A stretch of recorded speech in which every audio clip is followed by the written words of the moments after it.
સુરત નવી સિવિલ હોસ્પિટલના રેસિડેન્ટ તબીબના બીમારીથી મોતના કેસમાં નવો વળાંક આવ્યો હોય તેમ હેડ ટ્રાસ ગુજારિયાના આક્ષેપો કરાતા મામલે તપાસ કમિટી રચાશે તેમ જાણવા મળ્યું છે।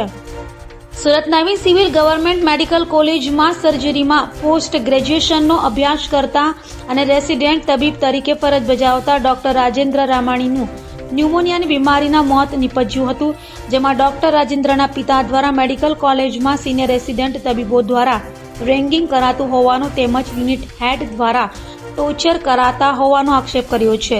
સમગ્ર મામલે તેમણે ડીન તેમજ પ્રધાનમંત્રી સહિતના વિભાગોમાં ફરિયાદ કરી છે, જેના આધારે હવે આ મામલે તપાસ કમિટીની રચના કરાશે।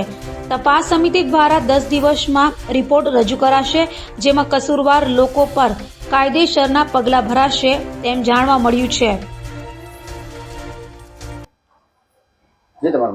મારું નામ દિનેશભાઈ નાનજીભાઈ રામાણી। શું ઘટના બની?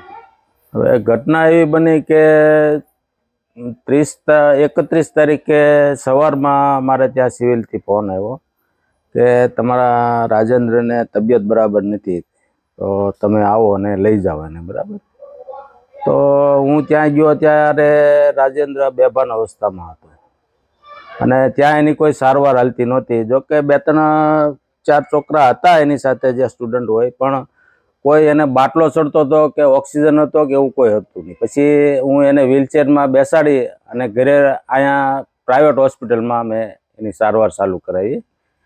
જો પહેલાં આપણે બલર હોસ્પિટલમાં લઈ ગયા, ત્યાંથી રિપોર્ટને એવું બધું કરાવીને ત્યાંથી મને એવું જણાવ્યું કે આને ઓક્સિજનની જરૂર પડશે, એટલે હું એને પીપી સવાણી હોસ્પિટલમાં મેં એને એડમિટ કરાવ્યો અને ત્યાં એની સારવાર દરમિયાન મંગળવારે એમનું મોત થયું। એની ઉપર શું અત્યાચાર થયો? એની ઉપર અત્યાચાર એવો હતો કે એમને 48 કલાક કામ કરાવાતું અને ટાઈમસર જમવા ન દેવાતું।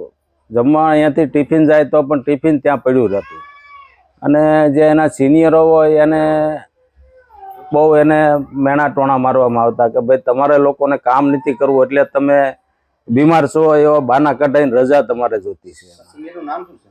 સિનિયરનું નામ તો એક એને મને રાજેન્દ્રએ જણાવેલું, હિનુલ ચૌધરી, અને એમના જે મેન છે બીના વૈદ, એમનું નામ એણે મને જણાવેલું। પહેલાં મને એણે એવું કીધું, ત્યારે 1-1.5 મહિના પહેલાં બીમાર પડ્યો ત્યારે હું એને અહીંયા લઈ આવ્યો હતો અને સારવાર કરાવી, પાછો ત્યાં ગયો ત્યારે મને એને એવું કીધું, એટલે મેં એને એવું કીધેલું કે હું ત્યાં આવીને એ લોકોને કહું, વાત કરું કે ભાઈ આવું તમે શું કામ કરો છો। તો મને રાજેન્દ્રએ એવું કીધેલું કે તમે ત્યાં પપ્પા આવશો તો મારું કેરિયર બગડશે, આગળ મને તકલીફ પડશે, એટલે તમારે ત્યાં નથી આવવું, એટલે મને જવા નહોતો દીધો ત્યાં। આગળ શું કાર્ય કરશો? આ કોઈ જવાબ નહીં મળે તો અમે તો બીજું નાના માણસો છીએ સાહેબ, બરાબર, એટલે અમારી એ જ માંગ છે કે ભાઈ આનો ઊંડાણપૂર્વક તપાસ થાય અને ન્યાય મળે। અને હું એક નાના વર્ગમાંથી છું, મારી ઉપર મેં અત્યાર સુધી ભણાવ્યો તો 50 લાખ રૂપિયાનું દેવું થઈ ગયું। હવે મારે પણ આપઘાત કરવો પડે એવો સમય મારે છે અત્યારે। હવે મારે આ લેણું ક્યાંથી ચૂકવવું, દેવું જે થઈ ગયું છે કે મારે ચૂકવવું ક્યાંથી, એ મોટો પ્રશ્ન છે। જે મારો આધાર હતો તે હવે વયો ગયો છે।